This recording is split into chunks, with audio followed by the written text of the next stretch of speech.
hated Fox News for a long time, and I can't say that I disagree with them. Fox is just as bad as the rest of them, but it's really quite hilarious when you look at the vaccine itself, which is emergency use authorization, meaning that there is no viable treatment known for the COVID infection, supposedly, even though there's a 99.8% survival rate, which and many of those who've been infected uh, recovered on their own, so no treatment was administered or no recorded treatment on a lot of them.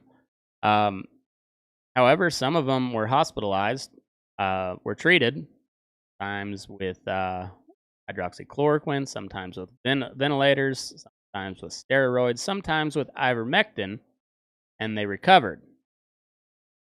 But for some reason, those are not considered viable treatments by the FDA or the USDA, whoever makes that decision, the NIH, the CDC. I don't know exactly. There's a smorgasbord, I think. I don't know. There's so many different 3 or 4 letter agencies that have their hand in this. I don't know who has the final say. I think it's the FDA, might be the CDC that sets the treatment protocol. I think it maybe is the CDC. Um, if if it's that high of a recovery rate, and many of those people um, have been treated in the hospital and recovered, one would think that whatever treatment they received is a viable treatment for COVID, meaning that the emergency use authorization would go away for these vaccines and they would have to go through the standard procedure of approval, meaning years of testing. And I would say at this point, as far as the short term risks of the vaccine, there's very little, it seems to be. The efficacy, well, initially they said it was really good. Now it's starting to show that maybe it's not so much. In particular, yeah, against the Delta variant, the efficacy doesn't seem to be as high. And one of the big concerns about it all is that these companies are shielded from any legal responsibility. Um, Fox News can get sued for spreading misinformation, but if you die from the vaccine, you have no legal recourse because, well, that's just not part of the deal anymore. Uh, all these companies are shielded from any legal responsibility, but Fox News saying that they don't trust the vaccine, that can get you sued. But not if you experience any side effects or sickness or anything like that. Nope. No legal responsibility from Pfizer or Moderna or Johnson. And no viable treatment, even though we have a 99.8% survival rate of the COVID virus. For some reason, none of these treatments that apparently have worked in the past, none of those are considered a viable treatment. Weird. Um, you're gonna have to push back against all these. Like, mark my words, they are gonna push for more lockdowns. They're already pushing for more mask mandates in certain places, and that the whole threat of a COVID vaccine passport, the real thing. I don't see the government pushing for it quite as hard anymore. And yeah, but they're going to lean hard on private businesses more than anything. It's going to be big multinational corporations. Um, event venues, ticketing services, airlines, uh, and then not to mention they're gonna tell Facebook, YouTube, Twitter, Instagram, all these social media platforms. They're gonna tell them which posts to flag for misinformation, and also, uh, should you spread misinformation, like I have been supposedly guilty of on YouTube. I've had 3 videos nuked. Um, this one will probably get nuked too. And if that's the case, then my main YouTube page will be permanently banned. So that's neat. And that's strictly for reporting what I've heard in the news. Some speculation, uh, but it's all based off of what I have read in the news, read and heard. So, like I said, the government will take as much power as you let them. They will go just as far as you allow them to go. So if you don't push back against the mask mandates, don't push back against the mandatory vaccine push, and you don't push back against the censorship, well, they're just going to keep at it. So stay hooked on that one. Next up, let's go to the January 6th Commission. Um, I'm not a fan of any of these commissions. Um, it's basically just it's political theater. Uh, think back to the Benghazi hearings.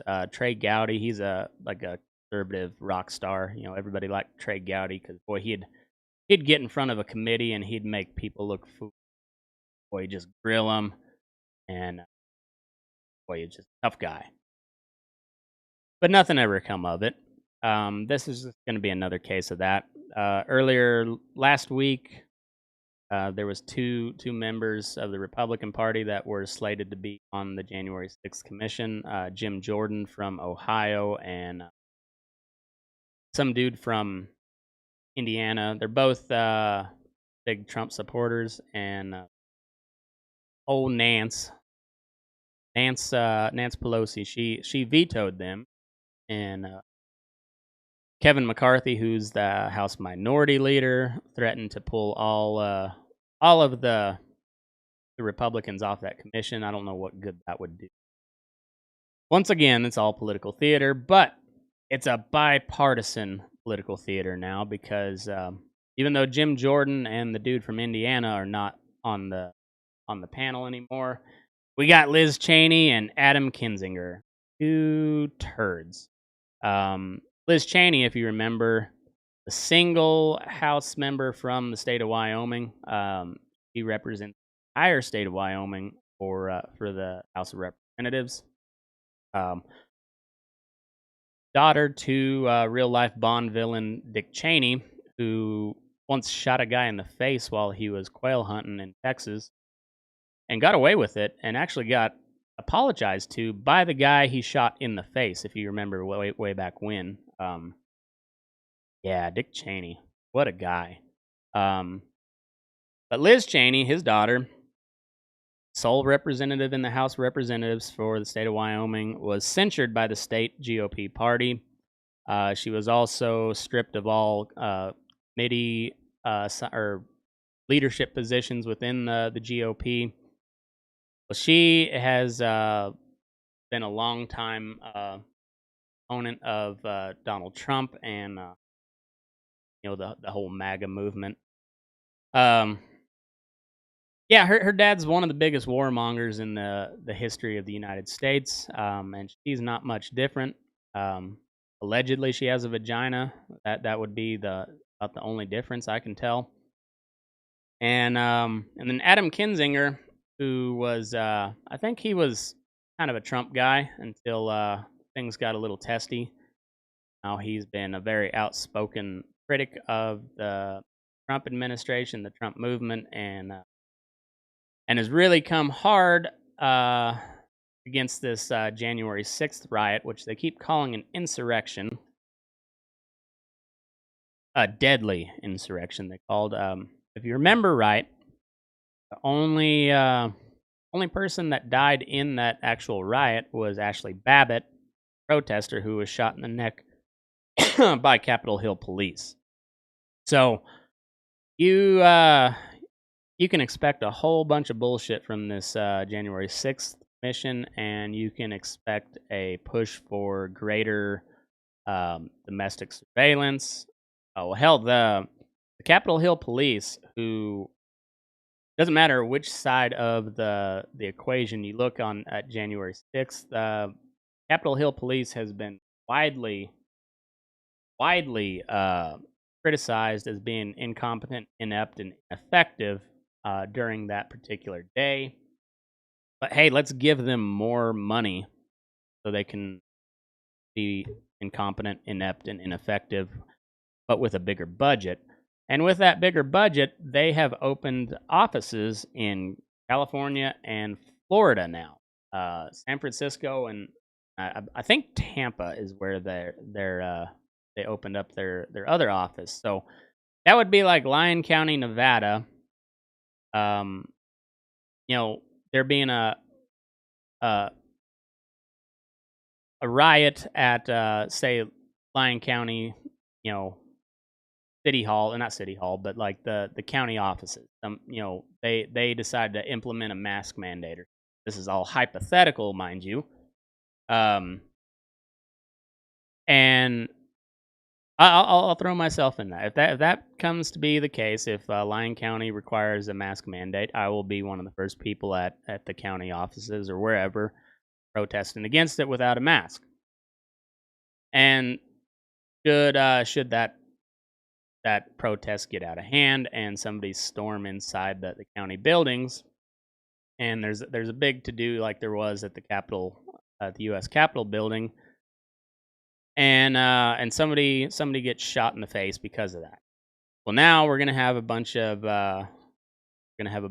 meetings and hearings, and now the Lyon County Sheriff's Department decides, well, some of these protesters were from out of state, so we gotta do a further investigation, and we need more money, and now we're going to open satellite offices in say Park County, Utah, and American Falls, Idaho. I can guarantee you the government, whether it be the city or the county or the state of Idaho, will tell the Lyon County Sheriff's Department to go ahead and fuck themselves. Same way that Park County, Utah would tell Lyon County, Nevada, like, no, that is beyond your jurisdiction. You have no say here. You have no jurisdiction. You have no authority here. Much like the Capitol Hill Police, your jurisdiction is Capitol Hill in Washington, D.C., not San Francisco, not Tampa, not California, not Florida, not Colorado, not Nevada. Even though you have members from all of those states, your jurisdiction is Capitol Hill, Washington, D.C. Is say that's an overreach and abuse of power is one of I'd say the understatement of the year, but there's been far too many. It is a huge abuse of power, and I don't see how it's any way constitutional or legal in any way, shape, or form. But that's happening, and all of this stuff ties in. All the riots and the protests from last summer. The George Floyd thing was kind of a straw that broke the camel's back. Nobody paid any attention to the frustrations from people being locked in their house for months on end, not being able to go to work, not being able to provide for their family. There's no mention of that in the mainstream press about these tensions from lockdowns, government-imposed lockdowns. But all of that plays a factor. So this the vaccine misinformation push, the censoring on social media. If you get censored on social media, I guarantee you, I'm on some sort of list because got 2 strikes on my YouTube channel for spreading medical misinformation.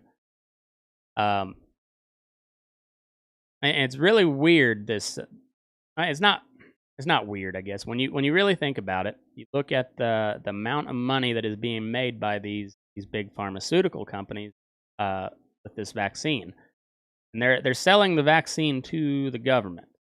Most of these, from what I understand, all these vaccines have been free of charge to the person that gets it. But as we know, nothing is ever free. Uh, they sell these vaccines to the government. The government distributes them, and Pfizer alone made $32 billion profit in the first quarter of 2021. $32 billion. So just shy of $11 billion a month uh, with this vaccine. Say that there's a financial incentive to push this vaccine is again, one of the biggest understatements of the year. And you look at who Big Pharma gives money to, they don't discriminate. They Biden, Republicans, they give it to Democrats. And I'm sure if there was any sort of libertarian elected official that was willing to listen to Big Pharma, they would give money to a libertarian candidate as well, because they don't care about party, they care about profit. And it's all cui bono. Who benefits? Big pharmaceutical benefits. You look at the WHO last summer, they changed their definition of herd immunity from, I forget what the percentage, I think it was something like 60 or 70% of the people receiving immunity from prior infection or vaccination, to changing it to just through vaccination. They are not considering a prior infection and the antibodies that the natural immunity that you get from contracting the virus and then recovering from it, which don't quote me on this, but from what I understand, the immunity that you receive from recovering from an infection, natural immunity as it's called, is far higher than what the immunity would be from a vaccination. And we're starting to see that. Let's wasn't on my list, but let's talk about the Texas Democratic legislators that fled the state of Texas in order to stop a vote on these new voting restrictions. So I haven't looked into what all it is, and I'm sure there's some stupid bullshit in there as well. There always is. All you folks that are diehard Republicans, more power to you, I suppose. But just remember that the Republicans are shady as shit too. The two major parties are pretty much one and the same, and they set the guidelines of what we argue about. We talked about it on military bull session the other day. Republicans say we need a 35% top marginal tax rate, while the Democrats will say, no, you guys you're killing people. We need 39%. And then they just gloss over the fact that at minimum, if you make $400,000 a year or whatever, that top marginal tax rate, you're paying 35% minimum in tax to the federal government. What did the federal government do to earn that? Well, absolutely nothing. They're just taking it. Said they can. No discussion about maybe dropping that down to 10% or getting rid of it altogether. No, we're going to argue and we're going to fight like cats and dogs, whether it be 35% or 39%. Those are the acceptable boundaries that we can argue about. And that's kind of what this whole vaccine has turned into. We completely threw out the argument that you have a right to choose whether or not to get a vaccine, and we've changed the definition of what herd immunity is, where natural immunity no longer plays any factor into whether or not you have immunity. Natural immunity is no longer a thing. You just have to be vaccinated. And never mind the fact that these vaccines, when did they get approved for emergency authorization, or were they ready? It was like 2 days after they called the state of Pennsylvania for Joe Biden. Conveniently, Trump was the one that pushed these through, and it's really weird the conservative argument. They're you know Trump did such a good job at developing this vaccine, but I don't trust the vaccine because Biden told us now that we have to. But on the flip side, during the campaign, Kamala Harris, the VP, Vice President Kamala Harris, said on camera that she wasn't going to take the vaccine if Donald Trump told her to. Now, I mean, man, you are killing people if you don't take the vaccine, and you're spreading misinformation if you are skeptical about it at all, and you hate science, you science denier, and you're an anti-vaxxer. All of that plays into the January 6th Commission, domestic surveillance, this push towards combating so-called domestic extremism. If you want to say, hey, let's pump the brakes on this. Let's make sure this thing is actually safe. Let's study some long-term effects of the virus or the vaccine, which we have none because it hasn't been long-term yet. Said they first said this thing is ready to go in November. So what's that now? 8 months? 8 months that this vaccine has been around. So if you can tell me that there's no long-term side effects, you're either talking out your ass or you have traveled into the future, been able to see, because we don't know long-term effects. But hey, never mind that. And by the way, cannot sue these people if there is long-term side effects because government said we're waiving all accountability. What's the word I'm looking for? All liability. All liability from these pharmaceutical companies, who, by the way, have the money to pay any lawsuits that they should they be held accountable, or they should they have any liability. If they did, they have the money to pay. These people make billions upon billions of dollars every year. As I go back to it, Pfizer, $32 billion in the first quarter of 2021 profit, not revenue, profit. And but saying that is extremist remark. It is misinformation, and I won't be surprised if this video gets flagged and pulled down to YouTube, and that will basically seal the fate of the Burning Daylight main page on YouTube. That'll be permanently banned. But fuck them, right? And I guess on a more positive note, I don't know how positive it is.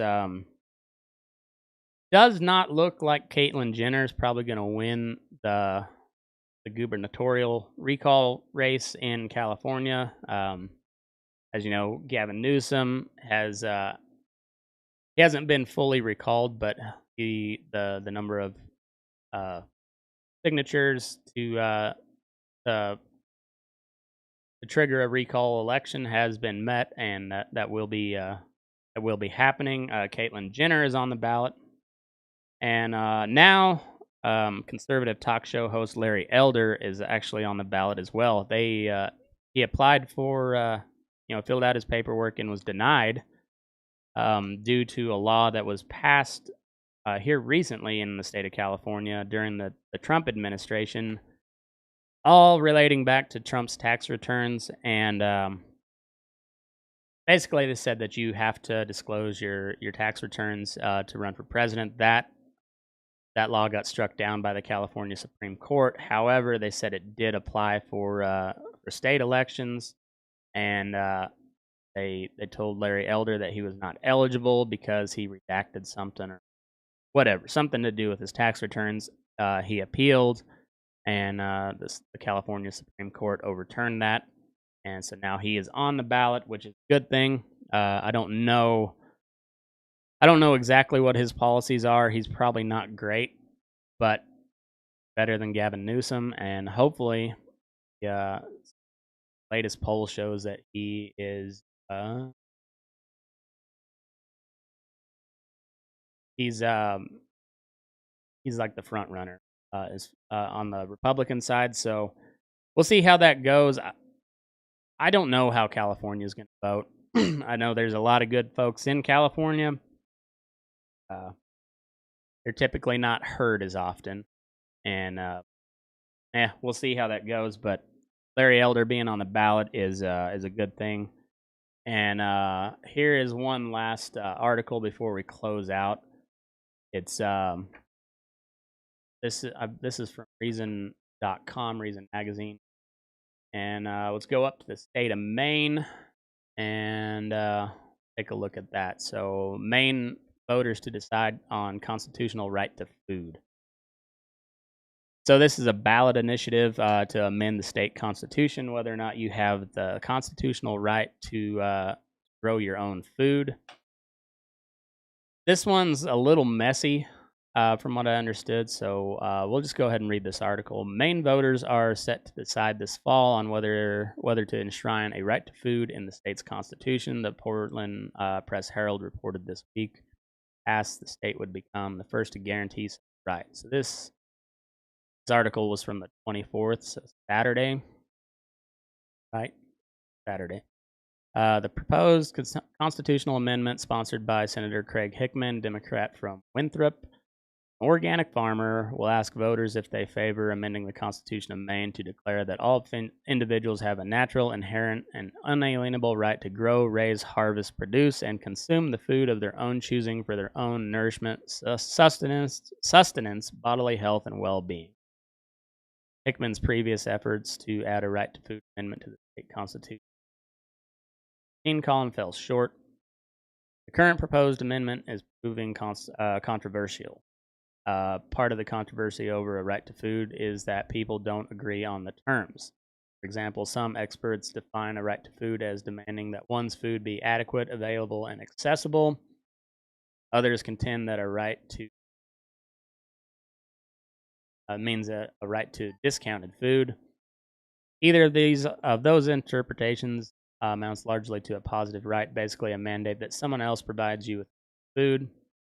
Others, the author included, think of it as a right to food as a negative right, which people have a right to provide sustenance for themselves and others free of government interference. If that's the case, that's a great bill. In May, as Maine's House of Representatives greenlit sending the right to food amendment to the voters, State Representative Margaret O'Neill, Democrat from Biddeford, a supporter of the bill, told Maine Public Radio that her bill recognizes that food is foundational to life, and food freedom is really the freedom to grow, prepare, and consume food. Representative O'Neill's about a right to food tracks closely with my own. Typically define food freedom as a person's right to grow, raise, produce, buy, sell, share, cook, eat, and or drink the foods of their own choosing. That's the article here. But the chief controversy over the ballot measure involves the language of the proposed amendment and the likelihood that it will spur a host of court challenges. Prospect everyone agree on. Indeed, while critics contend the amendment could spur litigation, supporters do too. Both Senator Hickman and a GOP colleague who supports the bill, State Representative Billy Bob Falkingham, a Republican from West Harbor. Billy Bob. Didn't know there was any Billy Bobs up in Maine. If he's a Southern trans. They noted they expect pushback from corporate farming interests. In this way, both critics and supporters of the right to food amendment are correct. While I love the language in the ballot measure, and I think it would likely improve any state constitution to which it was added, so I would improve upon it further, including by ending the text after the word choosing. That's not the language that would, in fact, be constitution if Maine voters approve this measure. In fact, if approved, the state constitution would be amended to declare that all individuals have a natural, inherent, and unalienable right to food, including the right to save and exchange seeds and to grow, raise, harvest, produce, and consume food of their own choosing for their own nourishment, sustenance, bodily health, and well-being. 2016, Andy O'Brien, then editor of Maine's Free Press, cautioned that the proposed amendment, which contains similar language pertaining to seeds as found in the current version, could bump up against contracts signed by Maine farmers to protect the intellectual property of makers of seeds, particularly GM. Notably, Maine state constitution, like the U.S. Constitution, prohibits the passage of laws that impair the obligation of contract. So basically, what they're saying here is this is a very direct attempt to take on Monsanto. All your big like DeKalb, Monsanto. I don't even know. They all those major ag companies bought and sold, merged so many times I don't do anymore. But basically, when you buy Monsanto seed, you sign a contract that you know the seed itself is the intellectual property of Monsanto. You can't give it away. And there's a whole lot of stipulations that with you seed, and this particular amendment, should it pass, will bump up against and be in direct conflict with those contract with the corporations. And let's face it, should it get challenged, most likely they're gonna rule in favor of Monsanto and others. The idea behind this is really, really good. Basically, it's going to make it easier for you to just farm, ranch as you will in the state of Maine without fear of government interference. How they're going to rectify that with the contractual obligations, I don't know. But the more movements you see like this is good for it's good for agriculture. It's not going to be particularly good for corporate agriculture, which is so you're going to expect Farm Bureau and and Monsanto and a lot of these big ag corporations to fight this because well, their economic interest to do so. But should it pass, I think it's going to be a windfall for a lot of different states, and you're going to see. I think you're going to see more constitutional amendments like that, and overall, that's a good thing. The more power that each individual state takes back from federal government, and more they give power back to the people of that state, that's a good thing. It's called nullification. We've seen it with gun laws. Many different states and counties have declared themselves Second Amendment sanctuaries. Seen it with marijuana legalization here in Nevada, California, Colorado, Washington. There's, I think, over half the states now allow for medical marijuana. That is in direct contrast to federal law. Marijuana is still a Schedule I controlled substance, meaning it has no medicinal value, which is bullshit. It has been proven whether you like weed or not. There's been study after study after study that shows the medicinal benefits of marijuana, and this in this particular case, it's nullification. So it's taking back power from the federal government, bringing it back to the states. I think we need to see more of that, not only on marijuana, on guns, but as education, everything else. But particularly if they're gonna require masks in schools again, which is starting to look like they will. Even though that's right now, that's in contrast with the CDC guidance. That I just don't see how people continue to go along with that. The one of the main reasons that we started homeschooling was over the mask mandate. My daughter was 5 years old at the time, and not going to make her sit in a classroom for all day every day with a mask on. She's 5 years old. She is statistically has almost zero chance of dying from COVID. Very little chance of even having any symptoms. They might get sick, but there's been almost no cases of kids dying from being infected with COVID, and it's been shown that if you're asymptomatic, you probably are not spreading it. So the masks, nothing except it harms their health because they're breathing in their own hot reused air all day, every day. So it's time to take back the power from those above us. Nullification is the answer on that. Um, More and more counties that declare themselves, like Lyon County, Nevada, where I live, just here recently declared themselves that we declared ourselves a constitutional county, meaning that we're not going along with unconstitutional laws. How far they're willing to take that, I don't know. But it's a step in the right direction. We've seen it all over the country with gun laws, and we need to start doing it with COVID mandates and education, and eventually with taxes. The big thing is the government cannot function without our money. They can for a little while. They can print more. They do it. Done it a lot. Inflation is up. Big surprise. And for all the people that are getting on Biden about it now, I mean, well deserved. He deserves it. However, how many stimulus bills were passed under Donald Trump? None of those stimulus dollars were paid for. They created that money out of thin air, and we're seeing the repercussions of it now with inflation. They say is at 5%. Here's the thing about inflation: as soon as you create the more money, that is when the inflation happens. We don't see it down the line till later on. All the banks and these hedge funds and big corporations, they see the windfalls of that influx of money right away, and then they have time to get out and they come out ahead of the deal. In the meantime, price of eggs goes up, price of fuel goes up, price of vehicles go up, the price of everything goes up because your dollar is worth less because they put more of it into circulation and there's nothing backing it.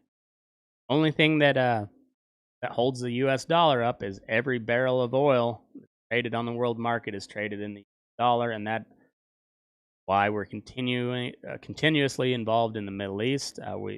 Our currency is not backed by anything other than the sale of oil, dollar.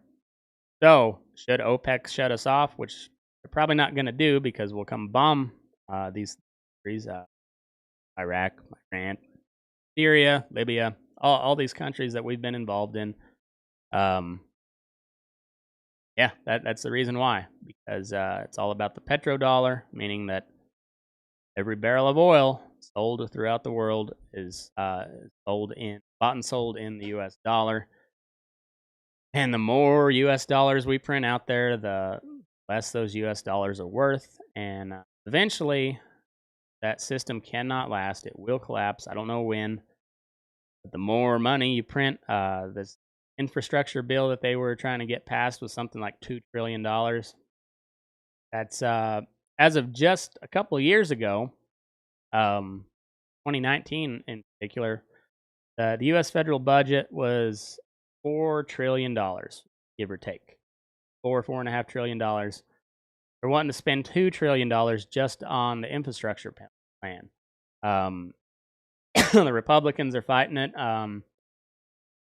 because they claim to be small government. However, they just passed the defense bill through committee, passed 25-1 with old Lizzie Paleface, with Warren being the sole person that voted against it.